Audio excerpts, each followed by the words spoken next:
Last night you were flying over a city. Nobody questioned it. You just accepted it and kept flying. Then your alarm went off and you became a person who sits in traffic again. But what if you didn't have to wake up? What if you could stay in that dream, look around, realize exactly what was happening, and then decide to take over? That is called lucid dreaming, and it is completely real. Your brain does something strange every night. It builds an entire world from nothing, full visuals, sounds, emotions, physics that mostly works but occasionally lets you breathe underwater. It runs this simulation for you every single night and then deletes it by morning like nothing happened. Most people are just passengers in that world. They go wherever the dream takes them. A weird school exam, a conversation with someone who died, a shopping mall that somehow connects to your childhood home. You just follow along, but some people figured out how to grab the wheel. A lucid dream is simply a dream where you know you are dreaming while it is still happening. That one small shift changes everything. The moment you realize you are inside a dream, you stop being a passenger and start being the one running the show. Researcher Keith Hearn recorded the first scientifically verified lucid dream in 1975. He asked a dreamer to move their eyes in a specific pattern the moment they became aware they were dreaming. The eyes moved, on a machine, while the person was completely asleep. That was the moment science had to admit this was real. So how does your brain pull this off? When you dream, your prefrontal cortex, the part of your brain responsible for logic and self-awareness, mostly goes quiet. That is why you accept completely ridiculous things in dreams without blinking. Flying? Sure. Your teeth falling out onto a subway platform? Totally normal. In a lucid dream, that prefrontal cortex wakes back up just enough. Not fully, just enough to whisper, "Wait, this is a dream." And once it does, you have access to something most people never find. Here is where it gets interesting. Studies by Ursula Voss at Goethe University found that during lucid dreaming, brainwave activity spikes in the gamma range, around 40 Hz. That is the same frequency associated with peak alertness and conscious thought. So technically, during a lucid dream, parts of your brain are more active than when you are sitting at your desk pretending to work.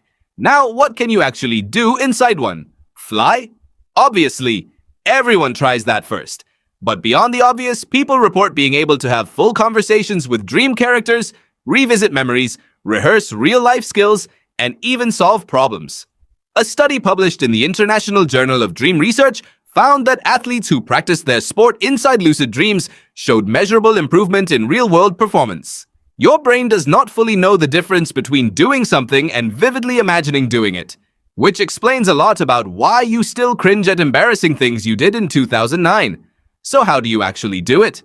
The most reliable method is called the mild technique, developed by psychologist Stephen LeBurge at Stanford. It stands for mnemonic induction of lucid dreams. Before you sleep, you repeat a simple intention to yourself. Tonight, I will realize I am dreaming. That is it.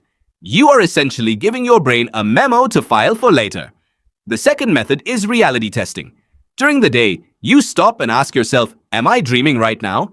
You do this enough times when you are awake that your brain eventually starts doing it while you are asleep. A common test is trying to push your finger through your palm. When you are awake, it does not work.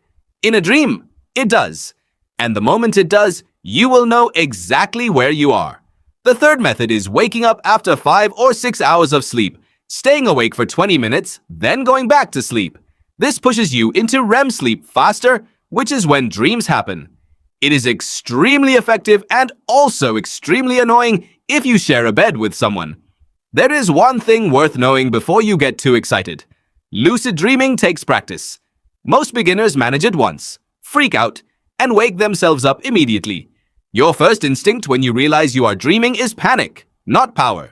The dream starts to destabilize, the visuals blur, and then you are back on your ceiling staring at 3 a.m. The trick is to stay calm. Look at your hands. Rub them together. Focus on a detail in the dream. This keeps your brain engaged in the dream without snapping you back to consciousness. Once you can stay stable, the dream is yours. Some people use it to face fears in a controlled space. Some use it to have adventures they cannot afford. Some use it to talk to people they miss. And some people, if we are being honest, use it for reasons they would not mention in a YouTube comment. The brain is not judging. It just builds what you ask for. Every single night, your brain hands you a blank world and says, "Here, do whatever you want with this." Most people hand it straight back without even opening it. Tonight, maybe you open it.